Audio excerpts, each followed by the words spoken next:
Hey everyone, so welcome back to the channel. We're going to go over this morning's trade. So the 3 a.m. block formed in the morning and it gave us a buy. As you can see, the price went out of the box and came back in.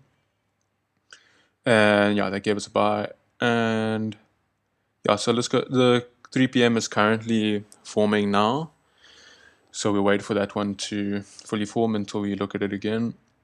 But yeah, let's go back to this trade this morning. Okay. So yeah, as you can see here, this is the block. So we're targeting resistance levels and support levels within the block here. Okay. So what I first did, I went on a higher time frame on a 15 right now, and I looked within this green box here to see what levels of resistance or support we have. Okay. So again, all I did was get this on here. Let's just get rid of it. Get rid of all of these. Okay. All right.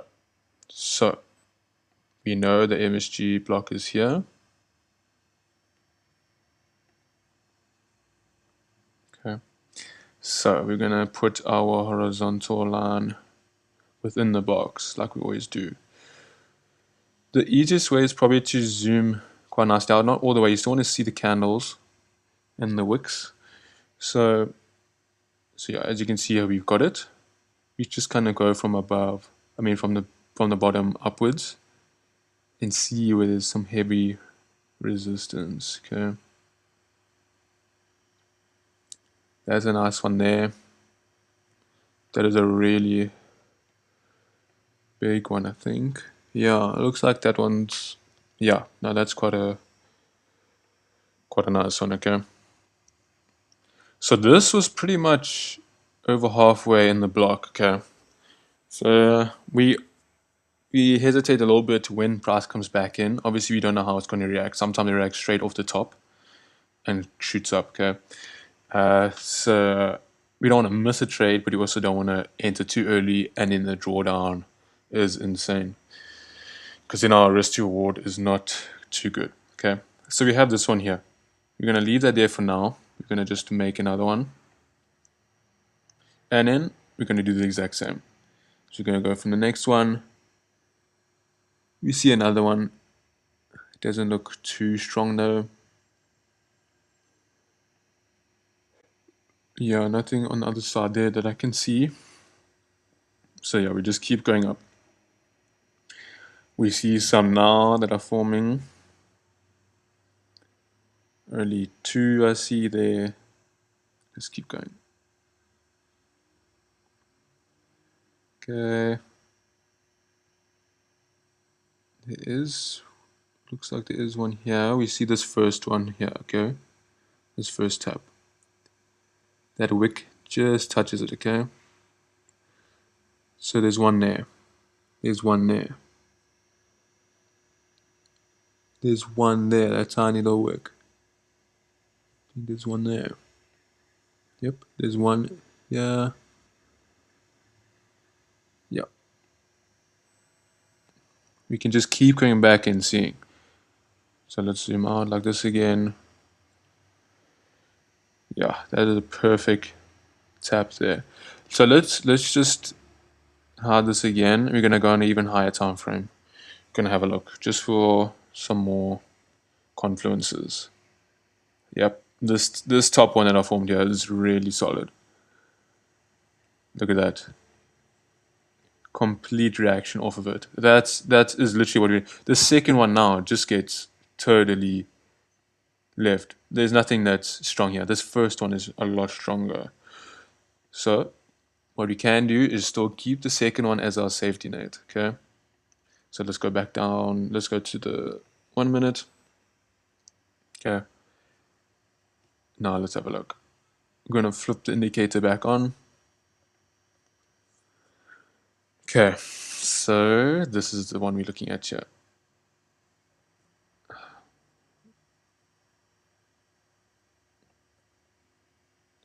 Nice. Okay, so what we saw price dropped below here as the MSG formed, price did not exit the bottom side. As you can see, it was still, or at this moment, it would have still been orange, the block, as of this one. Went. You can see price was coming to the upside. What happened? It broke to the upside, as you can see here. So we got a very small one. I see the wick actually didn't close over. Let's see. If the candle didn't close over, I sometimes don't count it as a breakout.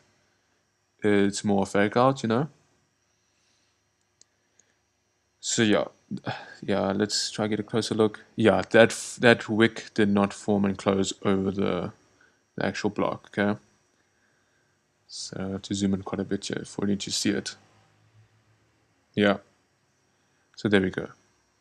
Obviously, that was still inside the block. We can make sure. Yeah, I wouldn't count that as a close out, so we don't count it as the first breakout. Okay, I wouldn't have entered off this one here.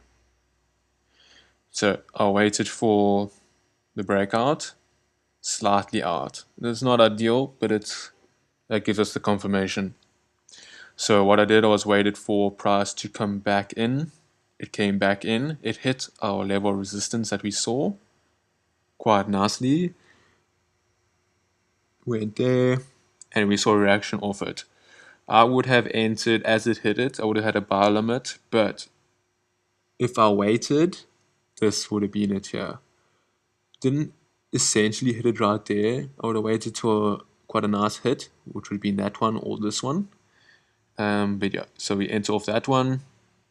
Stop loss, I would have put it here because there wasn't a closer line of resistance that I saw. Again, this is not a great risk to reward. That's why we're trying to backtest this a lot to see what we can kind of get. But yes, so I also, when targeting TPs, I don't like to target the wick. I like to target the closed high, which was that one. I have seen it hit the actual wick of the high that I left. So we can still aim for that, but sometimes it can reverse quite hard at that highest point, like somewhere here, and you're completely out of the trade without taking any partials or profit. So yeah, but then yeah, we didn't mark out our TP.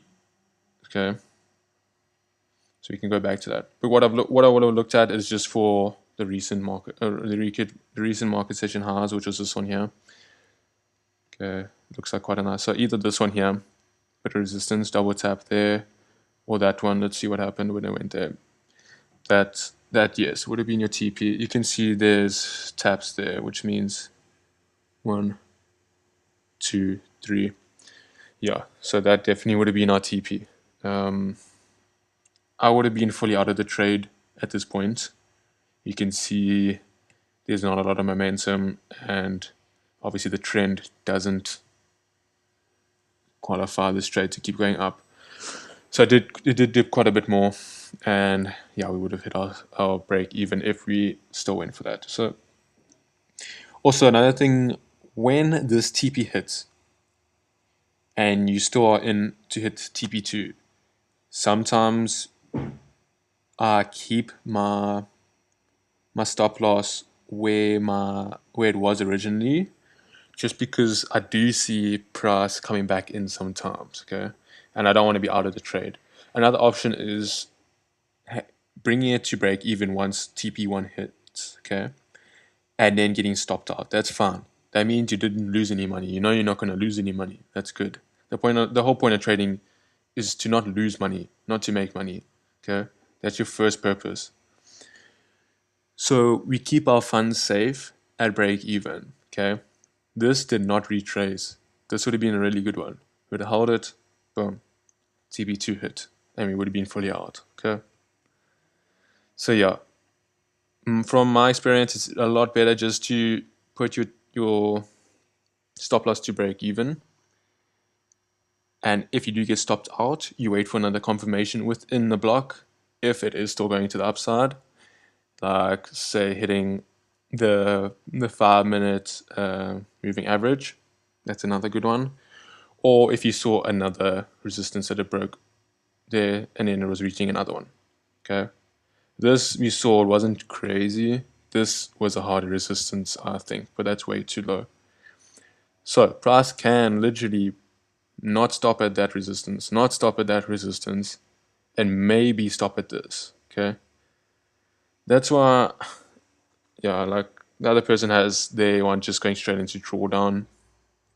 Sometimes waiting for a better confirmation is a lot easier and a lot more profitable, especially if you don't have the funds to have that drawdown. But yeah, there is another way that you guys can start practicing if you want to with real money.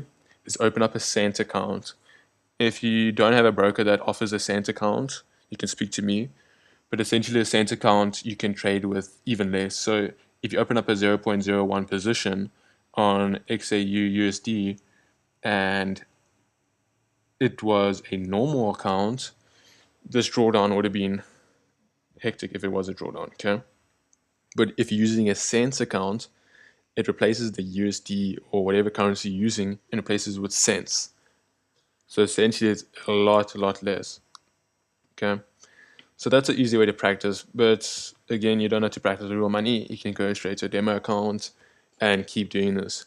I'm going to keep making these videos until we have the exact checklist we want. Right now, this is working pretty fine. There's higher time frame, looking for resistance levels, and then buying or selling off of that. Okay, that is working absolutely perfect right now. We just do not want to enter straight off the top and hope that it doesn't draw down. That is not training. That's just hoping. Okay, we are trying to use as much knowledge that we have to better the strategy and make it very profitable. So yeah, I hope you guys enjoyed. This block is still forming. I'll be creating the next video in about an hour's time. So yeah, I'll catch you in that one. Cheers guys.